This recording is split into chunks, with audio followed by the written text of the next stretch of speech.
You're listening to the Sensuality Project podcast, where the messiness of real life gets sexy, hosted by Stacey Herrera. This podcast is intended for mature audiences only. Episodes contain profane language and topics of a sexual nature that may not be suitable for children. Listener discretion is strongly advised. Welcome to another episode of the Sensuality Project podcast. I am your host, Stacey Herrera. My guest on today's episode is Leigh Montavon, and she is amazing.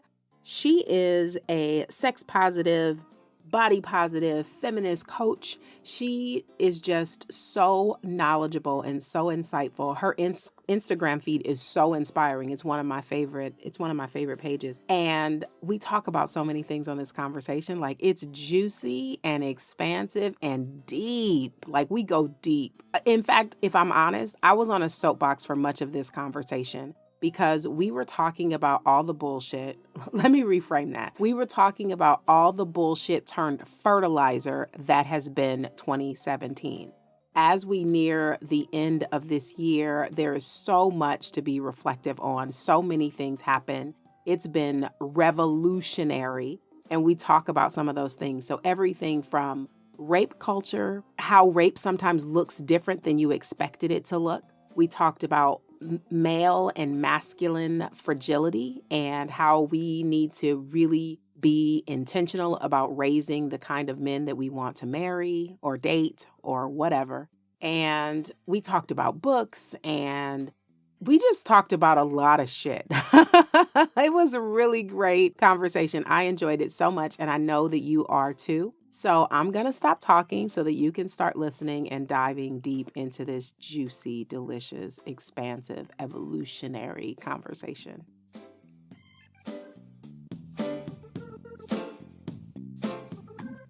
Let's start with some foreplay. Okay. What sense stimulates you the most in terms of pleasure? Like, which one of your 5 or 6 senses makes you feel turns you on the fastest? Oh, that's a good one. Probably in a lot of ways, my sense of smell, I think. That's not surprising. Yeah, I think you can think obviously the visuals and the touch are going to get you there all the time, but there's something a little deeper, I think, about smells. I'm with you. I think that scent is largely underrated. Absolutely. And I noticed, and I feel like I have a very sensitive nose too. It's a thing that both good smells and bad smells, I'm just very in tune with. No, that's good. So you probably have a really great memory. I do. Since smell is the strongest sense linked to memory. Totally. And emotion. So you probably feel really deeply too. I also do that. So that makes sense. Look, of course, the body is amazing. The body is amazing. Okay, so imagine that your lover is en route from the airport and they've been away for a while. So you're super excited to get back together again. What are you wearing when they walk through the door?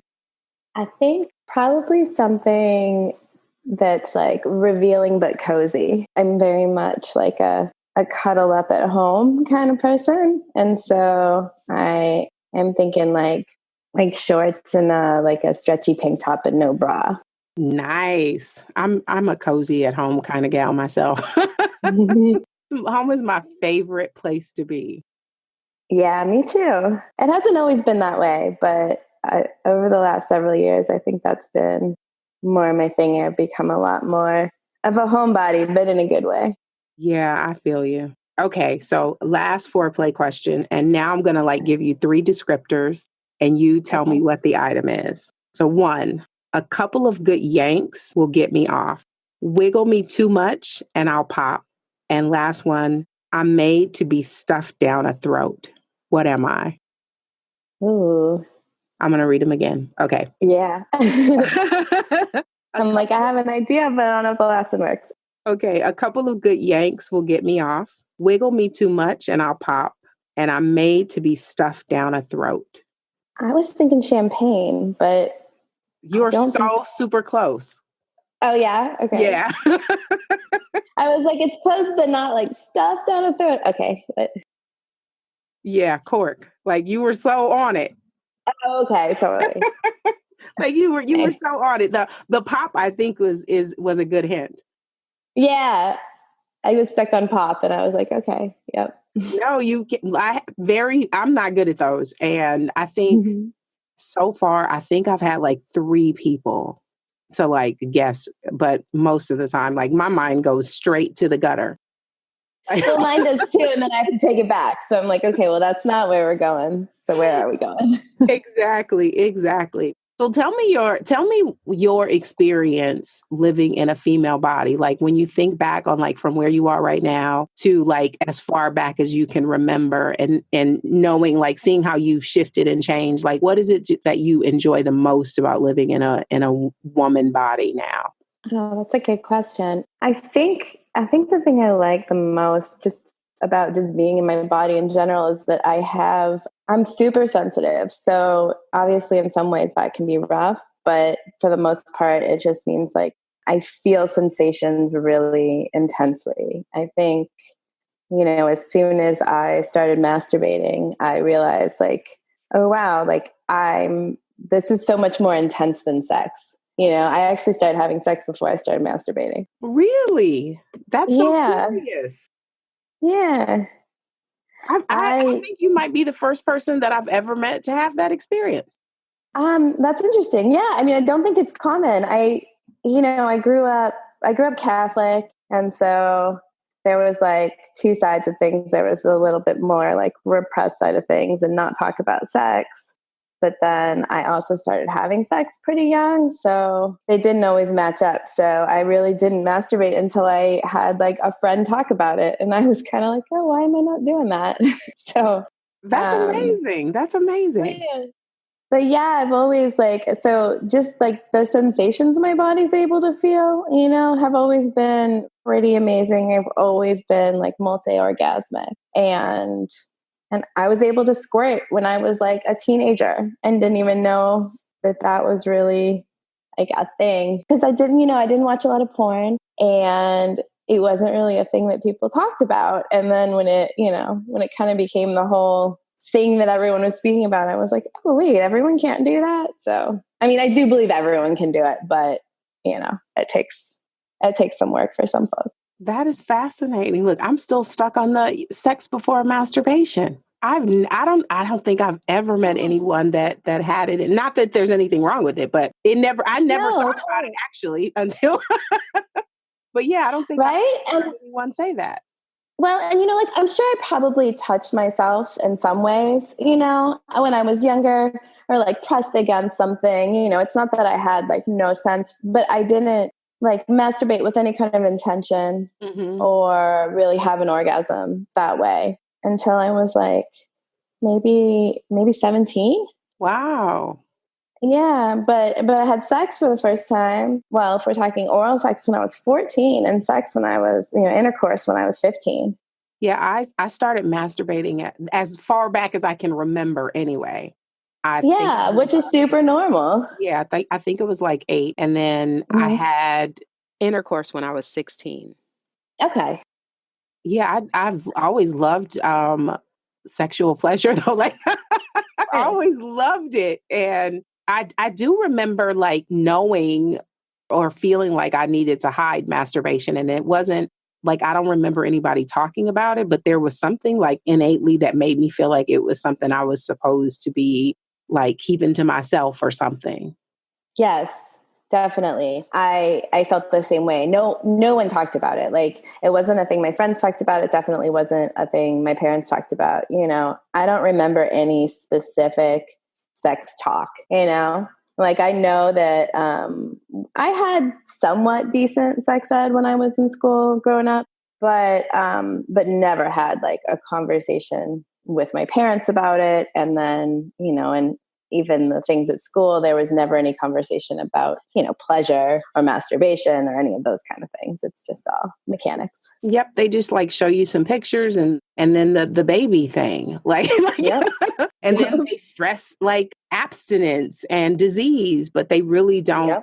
pleasure is definitely not part of the conversation. I don't think I I don't think I had I definitely didn't have a conversation with my mother. I remember talking to her after I had sex. Like I confessed the same day because I was afraid that she was going to like smell it or see it on me or something. And Totally. I told her the same day because I just didn't want to just be busted. Like, how did she react?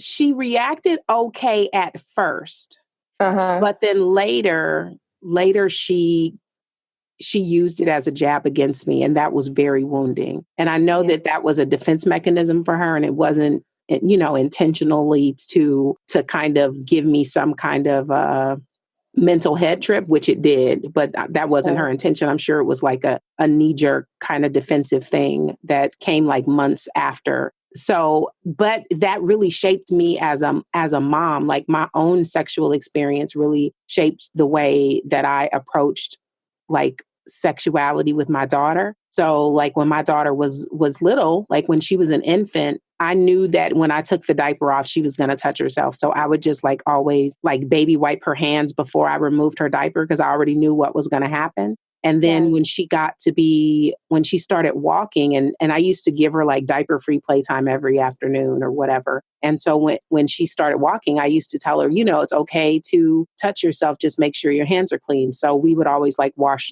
She loved washing her hands anyway. And so I just made sure, she loved playing in the water. So we'd wash her hands and then she'd have diaper-free playtime. And I never made her feel bad about touching herself. And then when she became like right before, like when she was entering puberty, it was always like this thing about clean hands. So I was like, No, I think that's great. Yeah, like make sure your hands are clean. And then when she got to be like in the teens, I said, you're getting to the age where you're probably going to want someone else to touch you there soon. And if you do, make sure it's your choice and make sure their hands are clean too. So absolutely. she's 22 now and she's very comfortable. That's probably like one of the few things that I can say I did really right. Was like helping her to be sexually empowered. And I don't know why that was a thing because my mother didn't really make sex gross particularly, but I think that her reaction, like her later using what my share with her as a weapon is what it felt like. I think that definitely shaped the way I felt. And I did not want to raise a female child that didn't feel comfortable in her sexuality. And I had no idea that I would later, be talking about these things or helping women with such things. No clue. But I knew that I didn't want my daughter I wanted her to not think sex was gross. And absolutely. I think it's so important because there was something inside of me that recognized that nobody talked about pleasure, but I liked it. Right. And there's that mix of pleasure with shame when you don't have people talking about a positive way. I have a daughter too. My daughter's 5.5. Oh, wow. Look, that's a fun age. Yeah. So it's similar. Like, it's not that my parents were awful about it, but it's so important for me to be like sex positive with her and make sure, like I taught her how to say vulva right away. Right. So she wasn't just saying down here or whatever. And like we're so big on consent. I still help her take a bath because she's a filthy child and she's always rolling the dirt. Same thing. I'm always doing the hands thing. I'm usually like, do not touch yourself with your dirty hands. But when I give her a bath, I ask her every single time, can I wash your vulva? Can I wash your booty? Because I make it real clear that, only people close to you can touch you there to wash you or say a doctor, and only if they ask, and you can always say no.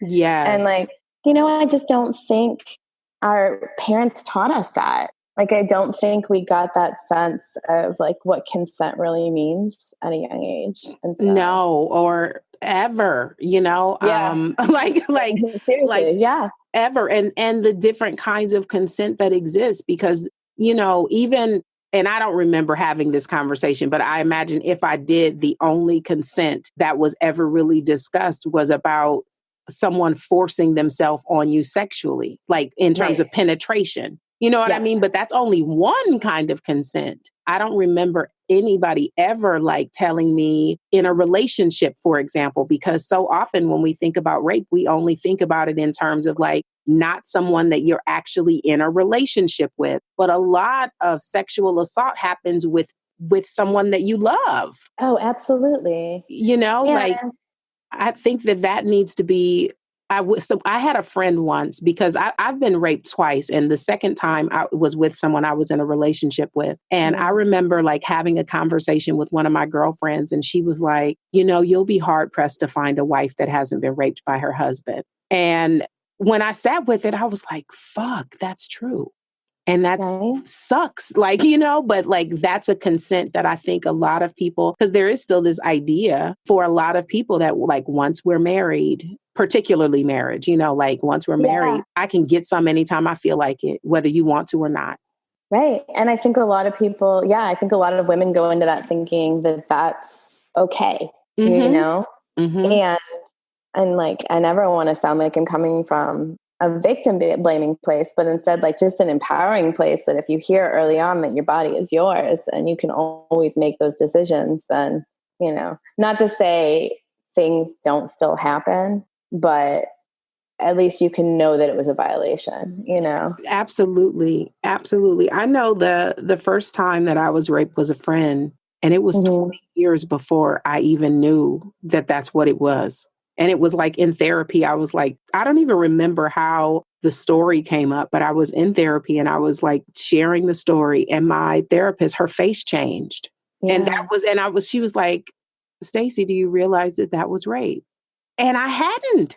I hadn't even languaged it like that and it wasn't that I had given like I hadn't like had a lot of thoughts about what rape looked like, but it didn't look like the movies. It didn't look like he didn't like punch me, and I wasn't like bleeding, and I wasn't like scratching and fighting for my life. It didn't look like that. It looked like me being really, really drunk and me saying no. And there were witnesses, like people were there, like banging on the door, hearing me screaming. And even with all of these eyes, nobody called it rape, including me. Yeah. I think we hear so many, like we have this very clear idea of what we think rape is. Mm-hmm. And I feel like we're open to a broader definition for other women, but not ourselves. Absolutely. Absolutely. Because I had definitely been talking about it by then and still had never equated myself as a rape experience. Or I hate to even say victim, because for me, I never felt like I was a victim of it. But And that might have, even me saying that might have been a defense mechanism, if I'm honest. Like, I might have. Totally. Well, I mean, I had a somewhat similar experience. I was raped about 4 years ago, and it was, like I had talked to so many friends who had been assaulted, and any story, any way they told it, of course, I believe them. I know it's not their fault, all of that. But then when it happened to me, it didn't fit the narrative. I was recently divorced. I went on a date, like explicitly planning to have sex with a guy that I had known years back. And it was shortly enough after my divorce that I wasn't sleeping very well. And when I decided to spend the night at his house, after having consensual sex, I had told him that I usually took Xanax to sleep. And so I was like, but I don't have it with me. And he said, oh, here, I actually have some. You can have some. And, I felt safe taking it because I was taking it pretty regularly at the time, just for, for anxiety and for sleeping. But I woke up to him fucking me without a condom. Oh my goodness. But because I was so like hazy, and because same thing, like it didn't hurt. I wasn't screaming no. I wasn't, I was kind of out of it and was like, wait, what's going on? Wait, I couldn't remember how it had started. It took me a while to be like, well, wait, I definitely didn't consent to that. And even earlier in the night when we did have consensual sex, I made it very clear that we were absolutely going to use condoms. But because I didn't remember a lot of it, so I didn't have that like sort of like feeling of being traumatized, I think I just told myself it was like a bad situation. Yeah. But then like I started to feel more triggered by things like a few years later, because I think that's what happens. Yeah, like the trauma gets stored in your body. Yes, absolutely. Like, and your body is so great at remembering things that your mind would rather forget. Yes. I'm sorry that you had that experience, but I'm also really glad that you're talking about it, because I think that there are often situations where it starts off consensual and ends up not being. You know? Like, I think that's I mean, the first time I was raped, I'd later slept with a guy because I mean, I knew I Mhm. had done it the first time and it was kind of like, well, let me do it while I'm like, have all my faculties and see if I liked it. Like I literally said that because But that I makes didn't sense equate it because to then you rape want at to the own it. time. You're making a choice there. Yeah. Yeah. Yeah. I didn't really, know. And it's so Mhm. interesting because even once I had the revelation, some 20 years later, when I talked to like someone that was angry with me because he was a mutual friend, like when I shared it with him and then like when I shared it with some other people that were there was still this reluctance for other people to even say, yeah, that is rape. Like, so it still for a long time felt like, am I making it up? Because everyone else who was there acted like, is still acting like that's not what happened. Right. And I'm sure a lot of that comes from if they believe you and say yes, it was, then they have to admit that they stood there and let it happen. Yep. Yep. So it's like it has Absolutely. nothing to do with you and everything to do with them, but they're Absolutely. putting it on you. Yeah. Yeah. I mean, and of course, like right now, we're in the midst of like this shitstorm of uprising of women using their voices to talk about their experiences. And as painful as it is to witness every woman knowing how devastating assault of any kind, but particularly sexual assault can be so polarizing. I'm so grateful that there are so many voices because there's so many women because it's isolating regardless of how many stories you've seen on television, right? Because since people don't really talk about it that much up close and personal in your real regular life, it can feel Right. very lonely.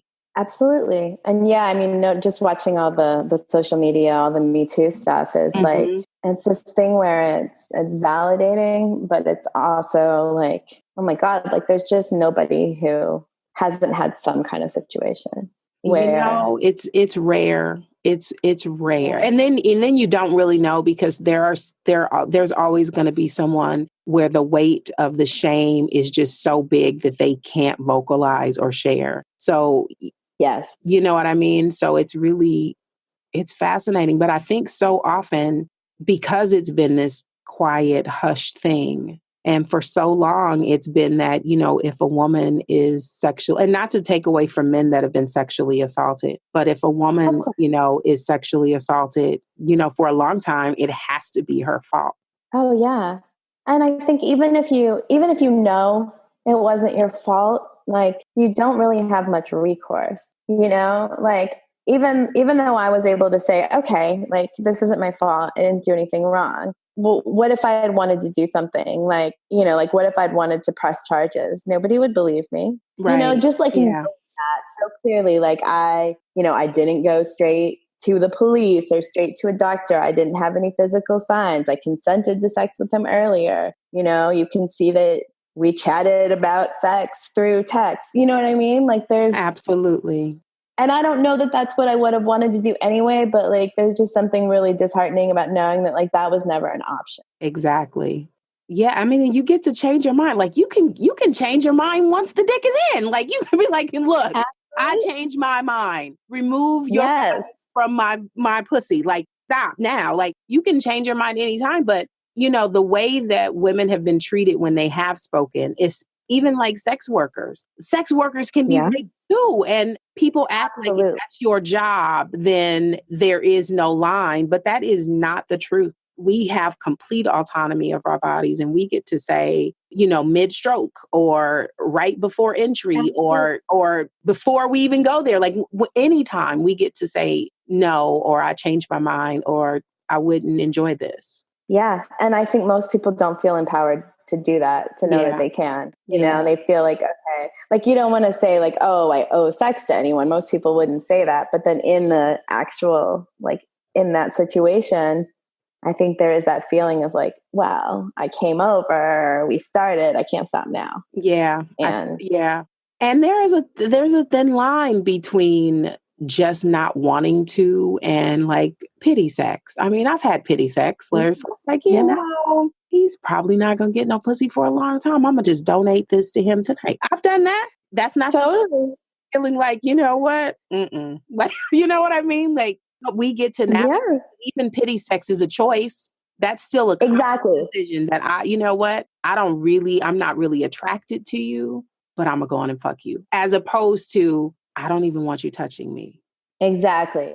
Yeah. I mean, I definitely have had sex where later I thought like, that wasn't a great idea. Right. But I still chose to. Yeah. And so that's different. That's on me, and that's okay. I've also never felt traumatized by that choice because it was a choice I made. Exactly. I mean, I think that that's probably the key thing is, and that's probably what makes all the difference is even if you're choosing to have sex that you are not interested in having, that's choice as opposed to being forced to sex that you don't want to have. Yeah. I hadn't really thought about it. This is good. Like, I mean, I hadn't really dissected it to that point of really like, where's the line? Because I mean, I think that as women, I know that we aren't the only two women on the planet who've donated sex. No, probably Or, not. for reasons that had nothing to do with our pleasure. That has happened, Yeah. but even then, that's not the same as feeling obligated.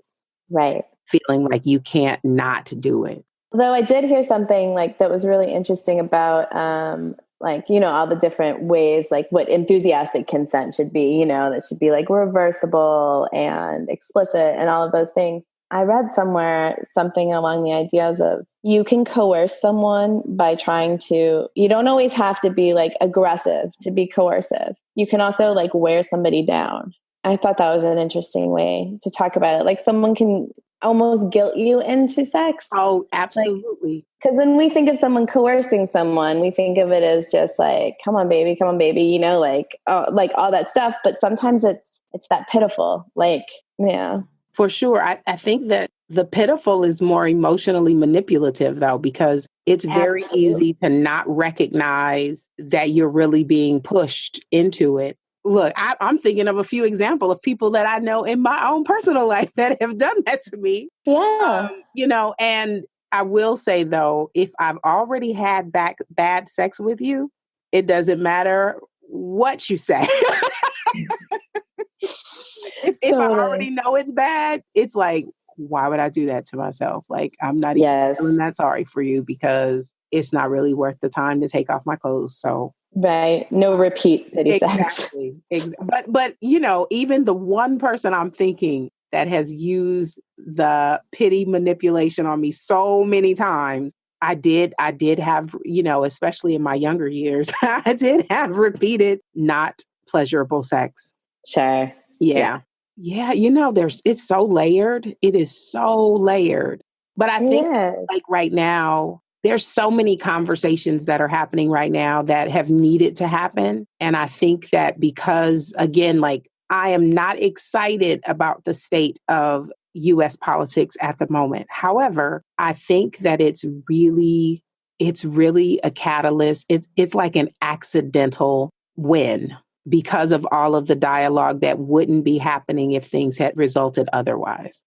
No, I think you're right. I mean, it's forcing conversations that we wouldn't be having when things were going just kind of okay. Like Absolutely, because it wasn't stellar before, but it was not. And there's always stuff, but you get complacent and you get to a place where you're like, okay, well, maybe these, senators are still trying to, vote against reproductive rights, like kind of always.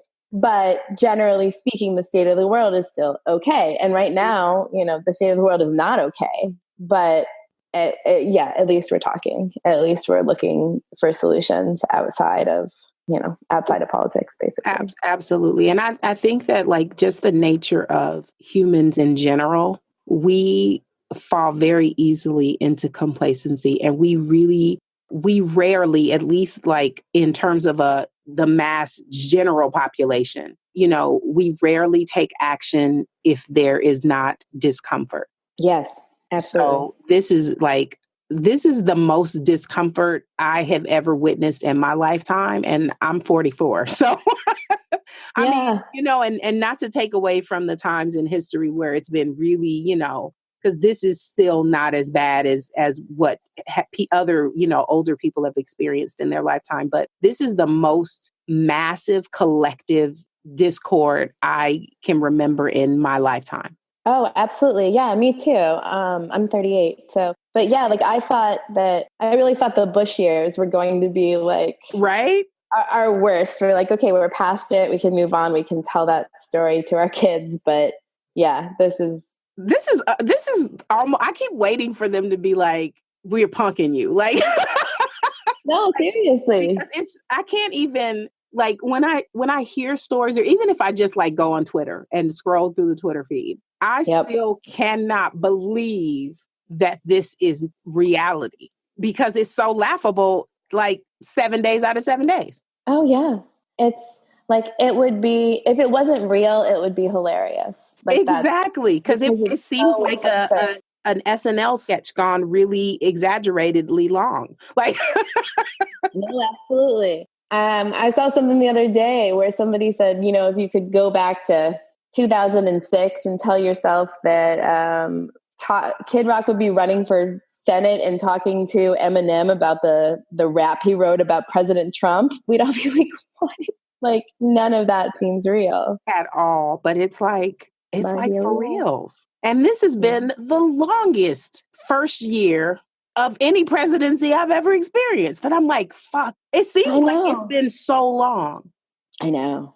It's crazy. And It's it's not even been a year since the election. no. Not even since he started, not even since the election. And like, yeah. It's yeah. But I every time I see a headline, I'm like, he's like an accidental hero, because there's so many conversations. I mean, because like you said, that there's always been something about reproductive rights. There's always a bill, there's always a Yeah. vote or something, like forever. Like that's Yeah. always been a thing. But now there's real dialogue happening. I mean, aside from, just pro-life and pro-choice, like picket signs, because that's basically what it's Right. like in the past. Like, but now there's real conversations, and not just those pockets of people, but people who before might have considered themselves like internally Switzerland. Like now those Yeah. people are actually using their words, and Yeah. that's important. It's hard to be neutral these Yeah, days. It's absolutely. hard to like excuse yourself from the conversation. I'm glad you said that though, because I think that one of the challenges, and this is just from what I've seen like happening in social media. And when I say that, I really mean just Facebook, because I Yeah. really haven't seen it in the same way on other platforms. But just recently, I was in this group, and I was a passive member of the group. Like, someone added me, and I really had not participated in any conversation. But apparently there had been an incident where one of the moderators of the group was saying some inappropriate things. And I guess this particular group was about like really trying to heal like the divide, and they talked a lot about white privilege and Uh-huh. that kind of thing. And so I guess like the moderators of the group are two white women. And before this, it seemed like a really great, engaging conversation that was multicultural. So there were contributions from different backgrounds and stuff, which was great. So I don't know what the thread was, but apparently she said some inappropriate things. And then I thought, like, just from scrolling, like, there is now a shame that's happening for people who choose not to participate in conversations about like heated topics on social media. Like, now people are actually being shamed for not talking. And like, I've got a girlfriend who lives in Canada, and she's like, I really didn't know racism was like this until now, because she was like, I've never really experienced it. And she's like, sometimes I don't know what to say. And I was like, it's okay if you don't say anything. And she's like, but Yeah. there's like a shame now about not saying anything. It's crazy. Although I think there's a big difference between not saying something and not acknowledging it at all. Like it's if Completely. people don't have something to say, I think that's like, yeah, don't say anything just to have your voice out there, Hmm. especially if you're used to having your voice be the loudest voice in the room. But what happens is so many people get so defensive. Like I'm just seeing a shameful number of white people just denying white privilege, and it's I think people just aren't used to being called on things. Yeah. And As a minority, I can understand how someone would not recognize that. Sure. Like, you know what I mean? Like before now, I could totally see how someone could be white and not even understand how that's like a big advantage. Yep. I mean, I could totally see how, but like now that, and I don't even know where that like white privilege came from. Like, I don't even know who made that up. Mm-hmm. Like, but like now it's like such a trigger. And I've unfollowed a couple of people, not because, like one, I'm reluctant to say friend. We were in a mastermind group a long time ago together. And she has some very strong opinions about, white privilege and the Black Lives Movement. And I've read a few of her posts because they kept showing up like at the top of my feed. And then I was like, she has the right to feel that way. And I have the right to not want to read it. Absolutely. Yeah. Like, I don't need to comment and get into some engaged thing. Like, she completely has the right to feel like that. I just opt out. Like, and I think that's where it gets muddy, is that now people are shaming people for how they feel. And it's not about like trying to turn people over to like, because I only can perceive life through the lens of my own experience. And you know what I mean? No matter how hard I try, like I'm never going to know what it's like to stand in a white woman's shoes. I don't know, Right. but the adverse is also true. Like, I can sympathize and I can make observations, but I think, and I can have opinions, but I think where we get in trouble is when we start making judgments. And like my daughter defines judgment as stating an opinion as if it's the truth. So I think that as long as we are just in the space of like, I can have an opinion. Like I can be like, you know what? I think that way of thinking is really dangerous, as opposed to the way you think is really going to get you in trouble. Like that's a judgment. Like, no, absolutely. It's kind of going back to like, I feel statements. If you're trying to talk to somebody and you're talking in terms of like how it makes you feel and what your experience is, it's easier to hear than if someone's like, you are this, you did this. Absolutely. Yeah. And I think that the thing that people are struggling the most with is really respecting someone's opinion when it doesn't gel with theirs. But we have to, like we have to, because the minute you disrespect someone else's opinion, by getting, super heated or, calling them names, because it gets there sometimes. Like that's when the conversation ends and now no one is hearing anything. And I think that that's what's happening a lot of the time on social media. And it's kind of like, I've also been hearing a lot about emotional labor. Have you heard anything about this? Yeah, absolutely. Like that's a big deal right now. It is. And I'm having a little bit of a challenge with this, so you can tell me what you think. But one of the challenges I'm having, like in a social media situation, for example, and again, I'm using Facebook because that's the only place I've seen it. I'm not saying it doesn't exist in other platforms, but that's the only place I've seen it. But if you are engaging in a back and forth discussion with someone about something that is heated and you feel like you are, doing some heavy emotional lifting, I don't know if I feel like you should necessarily get paid for that, because you can stop. Like it's like you can just stop talking. Yeah. I think the way I see it is that people are recognizing the amount of emotional labor that certain types of people do, And so like I can speak as a queer woman and as a woman, but like I can't speak as a woman of color, but all of us do varying degrees, and usually it's probably the most for queer women of color, of having to explain ourselves a lot and hold space for people a lot. And I think that's like kind of where that idea of like emotional labor is coming from. Like, I don't know, kind of like with all this Me Too stuff, it's primarily women being like, this thing happened to me. Like, let me lay out my trauma and my assault for you. And then also explain all the ways you can help and stuff. And it's like, well, what are men doing? Yeah.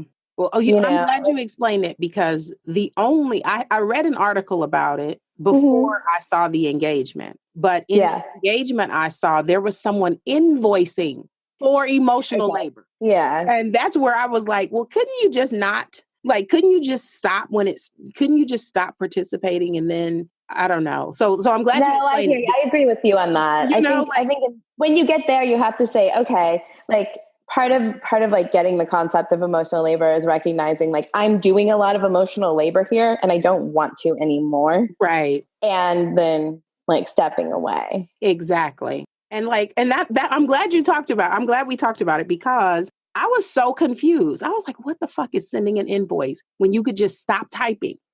Just stop typing. Like turn it off, walk away, like you can stop engaging.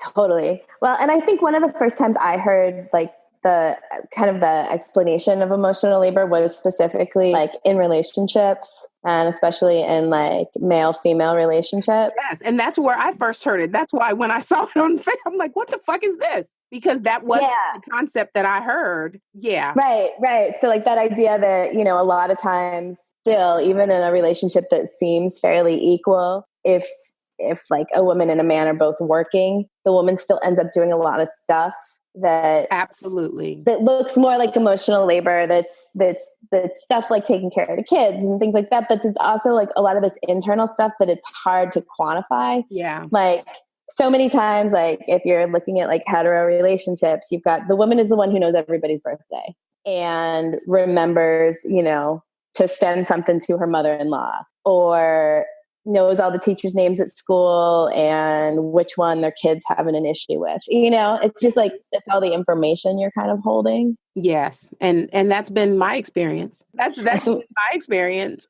for sure. And I haven't had a ton of relationships. I've had way more sex than I've had relationships, but in the ones that I have had, that's what it looks like. And not just in the romantic ones. Yeah. You know, like I hold that space in my family. Well, and that's how I think a lot of us learn to do it is we've been expected to hold that space in our family. So we get into a relationship and we're like, oh, well, I'm just supposed to, if I don't manage this, who is? Yep. Then what's going to happen? If I don't do it, nothing happens. Yeah. It's a total thing. You know, it's again, like, I don't know how I've always been that. And I've never felt. That's not true. I was about to tell a story that wasn't true. I was going to say, I've never felt disgruntled. Yes, I fucking have. Like, yes, I felt disgruntled about it. I think that it's definitely, probably I felt the most triggered about it though in romantic setting. Yeah. We both have daughters, but I think as women because we birth every kind of human. And so I think that it's really important because this is something that I've seen in the women in my personal life that have sons is they are not raising their sons to be emotionally intelligent. Yes. Because it's easy for us to make men wrong and make them responsible, and they are responsible for, as grown men are responsible for their emotional bearings and doing something to make them to build emotional muscle. They're responsible for that. But as women, we also have to take responsibility because every emotionally inept man was once a child.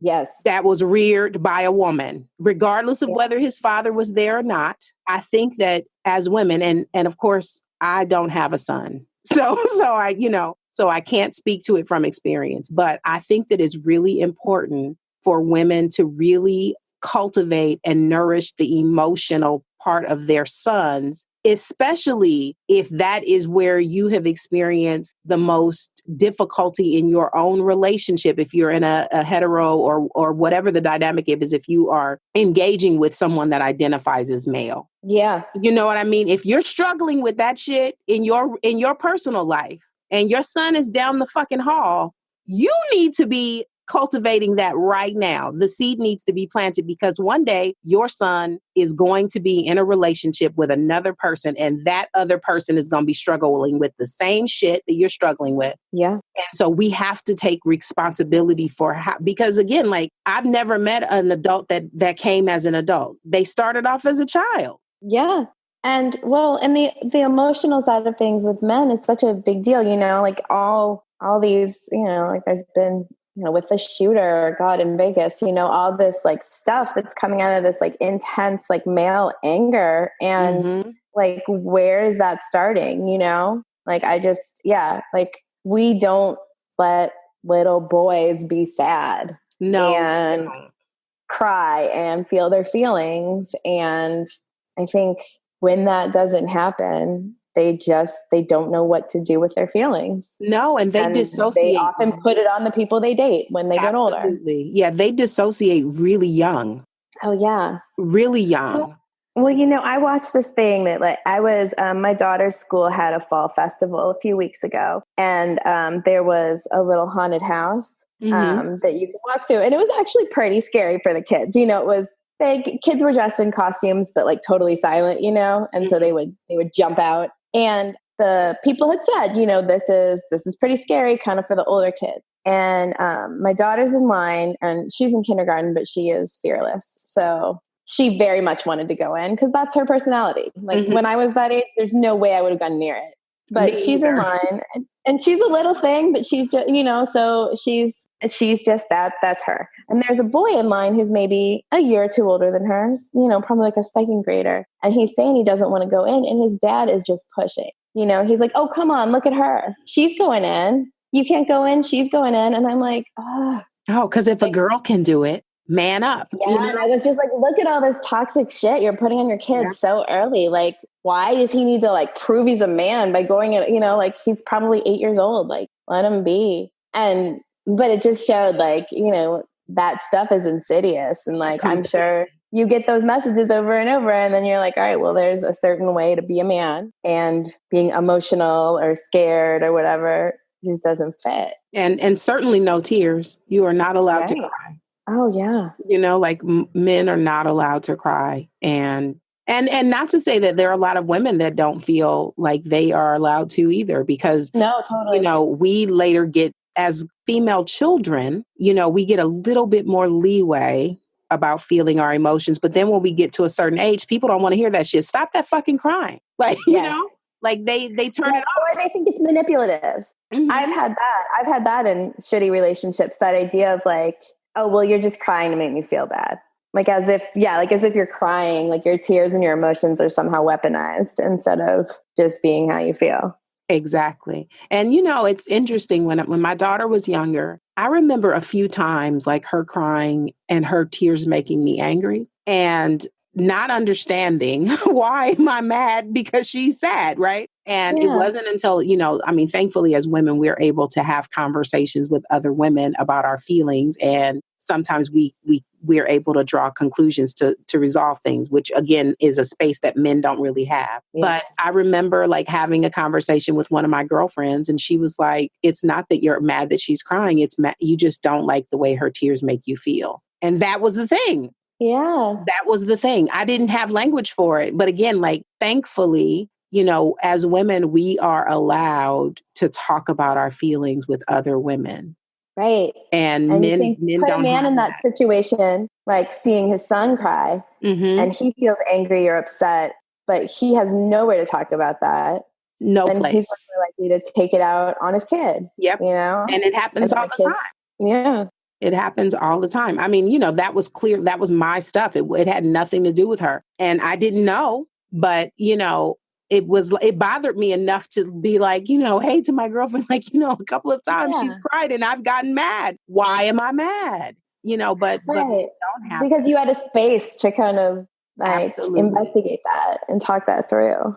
Absolutely. And I think that that's one of probably, because men are not really emoting in the man cave. They're not like, they're like not talking about stuff, and a lot of the way that men, even men like now that there are a lot of men that didn't grow up with fathers, but they still learn the masculine code, whether they learned it on television or in the locker room or whatever, like they're still not able to share like in truth. And so often that looks like them pretending that they don't feel. Yep. Because they get shamed about it. They get laughed at, like, don't act like a pussy, and all that kind of stuff.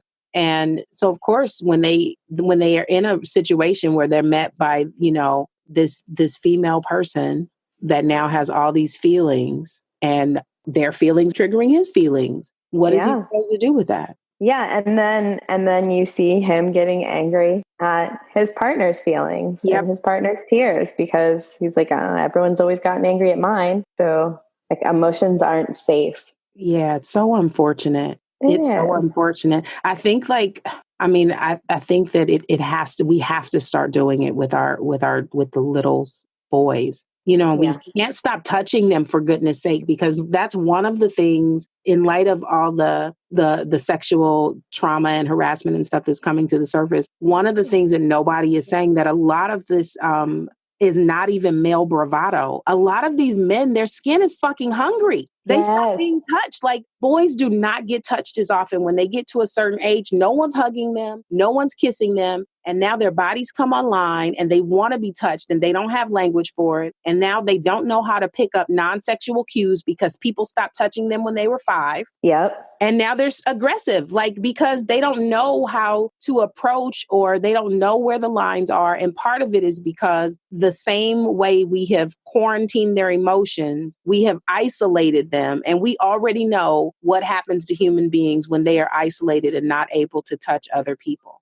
Oh, absolutely. I mean, there are adult single men who will go years without being touched at all. Absolutely. And not just in a sexual way, just like, these are people who, don't hug anyone. No, they don't hug. The pats on the back, like it's just a figure of speech. No one's patting his back. Certainly no one's stroking it, or touching his cheek. Like, girls, we're allowed to hold hands for our lifetime. Like, we're able to hold each other's hands. We're able to hug. Like, we're able to be in an embrace and not just do the little, let's just bump each other's shoulders and get off each other as quickly as possible. You know what I mean? Like, we're allowed to really be in embrace, and it doesn't have to be like, we can get our nervous system nourished in non-sexual ways all day long with no problem. We can ask for hugs. Yes. We can ask strangers for hugs. Yeah. No, you know absolutely. What I mean? But men cannot. Well, and this is one of many reasons that I wish sex work was more decriminalized. Me too. Because I think not just for sex, although sex is, I think that's great and people should be able to have transactional sex, absolutely. But even just for things like for massages that are more, more erotic massages or cuddling and things like that. And granted, that's all legal, but it's still stigmatized, a lot of men don't feel safe, hiring someone for that, but I think that would solve a lot of problems. I agree. I just had some physical warmth. Yes, it's so important. I mean, and it's not like, scientifically speaking, we know how important touch is. Yes. We know what happened to babies that don't get touched. We know what a difference it means for low birth weight babies and weight gain for them to be held. We know it. But for some reason, there's a disconnect between, once you are no longer a baby. Yeah. After that, the nervous system has gotten stronger, but it didn't change. It didn't stop needing what it needed. Exactly. Yeah, it's a thing. Oh, this is so good. This is so good. Okay. So let me throw in an question really quickly. Okay. So based on how you feel right now, would you prefer a slow, sensual hour of lovemaking or a deep, intense pounding? I think a deep and intense pounding. I am not mad. I think I could use one of those too right now. Look, feeling under the weather, I think that I could knock this shit right on out. Right? Exactly. Sore throat's gone. Right? Get right out of it. Yep.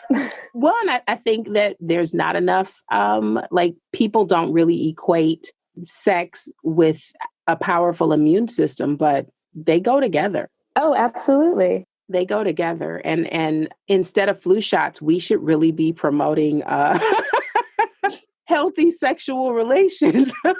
Absolutely.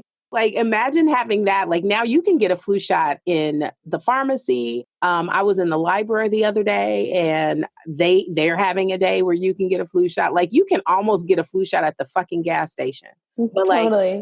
Nobody is talking about how important it is to have a healthy sex life. Like, Oh, I know. It's just not prioritized at all. We still treat it like it's extracurricular. I mean, granted, Yes. like we are no longer in the space where sex is about populating the planet. Like we've accomplished that, but it's still really necessary for healthy living. Yes.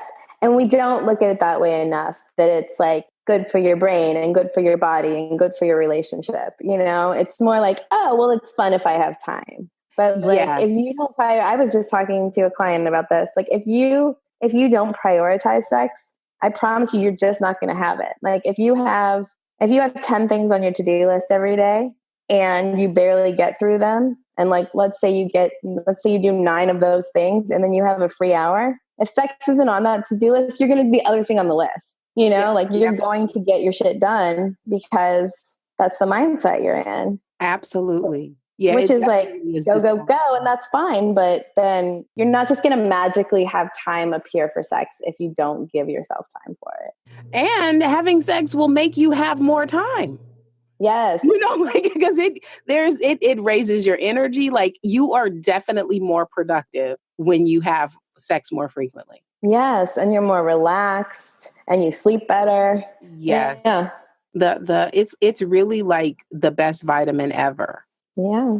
Yeah, we have to start. I don't know. Like, I mean, thankfully, look, thank you for always like being an advocate for it. I think that, unfortunately, it's been shamed and stigmatized so that it's like being the voice in the back of a room right now. Yeah. And then people aren't openly admitting, because it's not like there aren't a lot of bodies that are really in the state of, desiring really badly to be sated. But it's still one of those things. Like, not only is it the disposable thing on your to-do list, but it's also still looked at as gross, which is fascinating to me because life is sexually transmitted. Like, how is it possible that we think this thing is so gross when there's still no other way for life to come through, even if now we've gotten to the point where, and I'm grateful that in vitro and the different fertility treatments, I'm glad that those things are available, but of course, babies still come out the same way. They still have the same incubation process. Yeah. Well, and we want to compartmentalize it. Yeah, we're so good at that. We're so good at turning off parts of ourselves. I mean, I'm good at it. Oh, yeah, totally. Definitely. I'm exceptional at turning off parts of myself. And I have been guilty, like, I still am guilty sometimes of making sex like optional. That sometimes it might go like 7 days and I'm like, why am I? And I'm like, shit, I haven't had an orgasm in over a week. What? Oh, no. And I'll tell it to other people, but it'll still happen for me too. Yep. And then I'll be like, I'm worn down. I haven't done anything fun lately. And then I'm like, well, why am I not having sex? Exactly. Or at least masturbating? Like, where, like, as you're telling other people to prioritize it, you have to prioritize it yourself too. Yes, it has to stay on the menu. It's funny because like I ran a group program that ended like in May, and I had so much self-pleasure because I would masturbate before the calls, but it ended in May. So that's it. So there just hasn't been that much of it, because that was like one of the cues. It was like, okay, I want to make sure that I'm relaxed and fully in my body for the call. So I would I made sure to have self-pleasure before the calls. And I haven't, like, it's been really sporadic. I think like now it's been 2 weeks since I had self-pleasure. Yeah. Got to schedule that shit. It affects you. And I think people don't realize how much it affects them. Well, that's the part they leave out at sex ed. Oh, yeah. Yeah, like they never talk. Well, pleasure is off the menu altogether. There was an NPR interview with a woman who wrote a book, and her name, like, totally, I can't think of it right now, but she was talking about, like, she had done some research on like the sex conversations and how women's pleasure is omitted. And she said that in Denmark, the conversations with women and young girls around sex actually includes pleasure. And I was like, that's so fascinating. I was so happy to hear that. Yes. I did meet a guy in Denmark who said that he was unaware. He had a daughter. So I said, maybe you should ask her. Right. But I think that we definitely, it's again, like the ways that we have divided like gender in terms of like information and how things are approached is so interesting because men are allowed to be sexual and they're allowed to experience sexual pleasure. For us, sexual pleasure has been omitted and not given any kind of props whatsoever. But we No.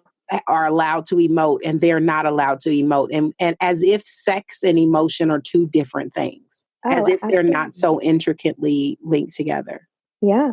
Yeah. And I don't know, I don't know how we fix that, but I think you're right. Like, I think it does. It goes back. It starts when we have kids, it starts with how you talk to your kids and how we teach kids about not just sex, but like about their bodies and about their relationships and their place in the world. Yes. And what better way to do that than actually modeling what it looks like? Because, in order for us to really do those things effectively, we really have to heal our own perception of our sexual selves and release any shame, whether it belonged to us or not, because most of the shame that we carry around sex does not belong to us. Yeah. It's projected stuff from other people and whether it be, and wherever they got it from. But we have to accept the wholeness of ourselves, and our sexuality is not separate from the whole. Yeah. Yeah. And if we don't, we're just passing that shame on. Which is exactly how we got here. That's what's been happening for as far back as, it's so interesting because I think that a lot of people probably don't even recognize like their parents as like sexual beings until their mom or their dad dies and they have to go through their stuff. You know what I mean? Like, yeah. Oh, and then, sure. and then it's like, oh, fuck, like mom had a dildo and look at these pictures. And you know what I mean? Like they really don't. I mean, unless they walked in on their parents during sex, because that's the other way, but no, totally. I meet all kinds of like grown people who are like, do not want to admit that their parents ever had sex. Right. And you're like, okay, but like, once again, like, how'd you get here? Most of our parents did not only have sex the number of times per how many kids they have. Exactly. My mother was not shy about her sexuality. I will say that. I won't tell any of her business, but she wasn't shy. Like she wasn't blatant, but I definitely remember like recognizing, I would not have languaged it as her sexuality, like as a child, but I definitely, I remember being aware of it. It wasn't direct though. So I think, imagine like if it had been though, if there had been like this, open door policy around sexuality, like life would be so different. Oh yeah. I know. I can't even imagine that in my childhood, Yeah, me either. I mean, because I still remember like covering my eyes during sex scenes and sex scenes in the 80s were not like sex scenes today. No. Very different. Totally. Oh yeah, but feeling so uncomfortable, like, and like anywhere near your family with anything sexual on a screen. Oh, absolutely. I remember reading Judy Blume's Forever in elementary school, maybe fifth grade. And I thought that he peed inside of her. That's so funny. Like I was just talking to a friend about reading that. That was like probably the first place I learned about sex in a lot of ways. Me too. I didn't know what I was reading, but because I was confused. I was like, what is this pee about? And then my next experience, I mean, because I apparently like fast forwarded after Forever, because in 8th grade, like my first real like hardcore, very graphic description of sex was in Linda Lovelace's autobiography, Deep Throat. Oh, wow. Okay. Right.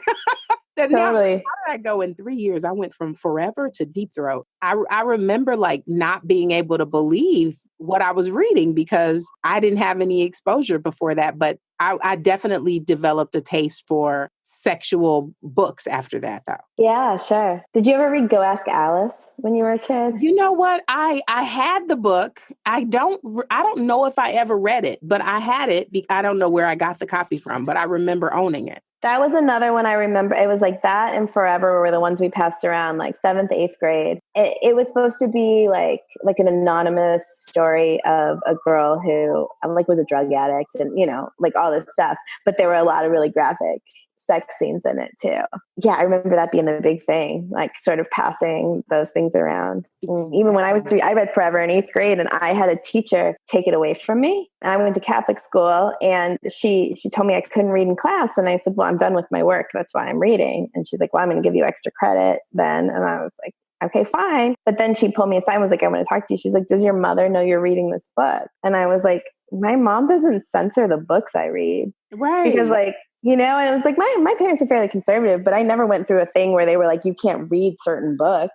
But yeah, like, but it definitely signaled like you're doing something bad. You know, like this book is bad because it talks about sex. Yeah, I mean, and that's part of self-discovery though, you know? Oh yeah. I wouldn't have known what the fuck to do sexually if it hadn't been for books. Yeah, absolutely. I know that's something I think about as my daughter gets older. I just have to keep track of like what books are newer. But like Judy Blume taught me all kinds of stuff. Yes. And I'm like, I just need to leave this stuff laying around for the things she wants to figure out on her own, you know? Absolutely. My daughter had very specific takes around books. Like she liked vampires a lot. Okay. So she had like read all of like Charlene Harris. That was like a thing that she's read through that series like twice. And some of the teen stuff, I never even thought about censoring her though. I had no idea if what she was reading had sex in it or not. Right. And like wanting to know any more than just out of curiosity what my kid's reading. But otherwise, like, yeah, I can't imagine deciding like certain books are not okay. I just wanted her to read. Like, she went to Catholic school also, and in the summertime, like we would together as a family go to the bookstore to pick up our summer reading. Like we'd all have books. I just wanted her to be reading. I mean, mostly that wasn't because I wanted her to be well read more than I've always loved reading so much, and I just can't wrap my head around people that don't love reading. So that was part of it. Yeah, it's a better. In terms of like, and unless you're like super visual, but I think that you get a better perception of sex in writing because it's so detailed. You know, your eyes can miss things. Yes. You know, at least for me, that's definitely true. Like, yeah, I need to see things in print and have some time with it. Like, yeah, I miss, even in movies, I miss things, you know? Like exactly. I catch myself like sort of, like I have really good reading comprehension, but my visual comprehension is not the same. Me either. Sometimes I'm like, what, did I miss something? You know, the next thing you're like, wait a minute. Like, did I miss that something? Happens to me all the time, especially if there's a lot of action going on, because I feel like I just space out and I'm like looking at something in the corner and then I'm like, wait, who just did what? Yeah, but at least in a book, like you can go back to the next page, like the page before. It's like, wait a minute, I must have missed something here. Absolutely. Yeah, books are the best. What are you reading right now? What am I reading right now? I have a whole bunch of books that I got from the library, and I have not started any of this new set of them. I got Carol. The movie came out last year, but I wanted to read the book first. I haven't seen the movie. I haven't seen the movie either, but I just wrote it down in case I want to read the book now. Yeah, it's Patricia Highsmith, I think. It's like a lesbian drama, but she always wrote like mystery stories and stuff. And so this was the one she wrote that was more like personal. I think like Cate Blanchett's in it. I do. I can see the cover now, or the poster, but I didn't see it. Yeah, so I think that one's next on my list. How about you?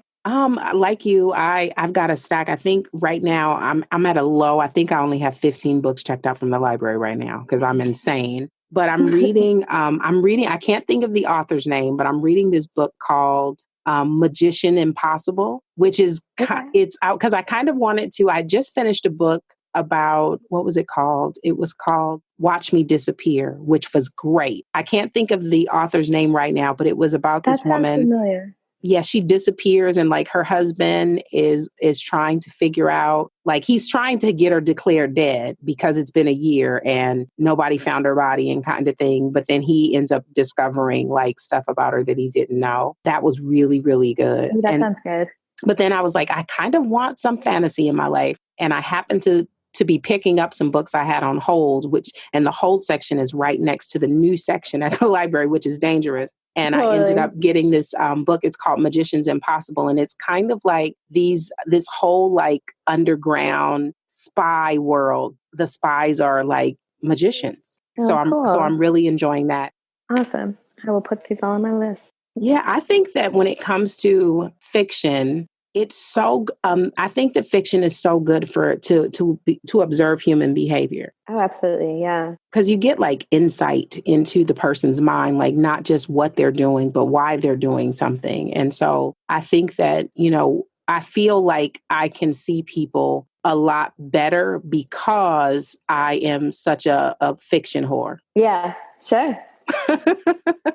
Okay, so last question. How do you Hi. like to be taken care of after sex? I'm usually a cuddle after sex kind of gal. So cuddles and water and if it was especially exciting and I'm worn out, then I want dessert. Oh, yes, dessert for the win. Like that's probably when I crave sugar more than any other time is after sex. I love that. Look, now I haven't ever done dessert after sex, but now I'm now I'm gonna be thinking about that. To recommend if you're a bath person and you like ever take a bath after sex instead of a shower, dessert in the bathtub. Look, I see it now. Candles and bubbles and all the things. Yep. That is lovely. I have enjoyed this so much. I Me love too. your brain. I love that you read books. I love that you love sex. Like I just love you. This was so great. I really enjoyed talking to you.